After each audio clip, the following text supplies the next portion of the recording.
గట్టిగా ఆవేశపడి అరిస్తే సమస్య పరిష్కారం కావు అధ్యక్ష. సభలో మీరు చెప్పాలనుకునేదైనా సమస్య ఉంటే సభ దృష్టి వినండి, కనీసం కొద్దిగా చెప్పాలనుకునేది ఉంటే చెప్పాలని సార్. వాళ్ళు ఆవేశంగా మాట్లాడాలనుకుంటే అంతకంటే ఆవేశంగా మాట్లాడే వాళ్ళు చాలా మంది ఉన్నారు ఇక్కడ అధ్యక్ష. That is not the solution.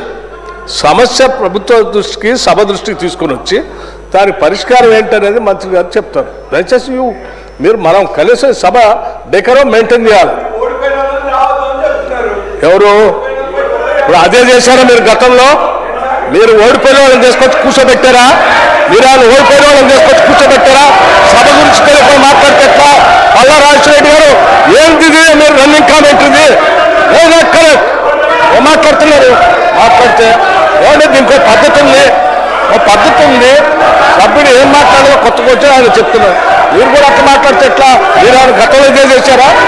Sir correct, all the time I been watching you sir. ఇది సభ నడుపుకోవటం ఇది పద్ధతి కాదు. సభ ఉన్నతనాన్ని గౌరవాన్ని కూడా కాపాడుకోవాలి. మైక్ దొరికింది ఏదైనా ఆవేశపడి మాట్లాడి రన్నింగ్ కామెంటరీ చేసుకుంటూ కూర్చుంటే that is not correct. Let us debate it seriously. చెప్పని సమస్యలు చెప్పరండి. సభ్యులు ఆయన సమస్య ఏం చెప్తారో చెప్పండి. మంత్రులు రాసుకుంటారు, నోట్ చేసుకుంటారు, చేస్తారు. ఎగతాళి మాట్లాడుకోవడానికి కాదు వచ్చింది.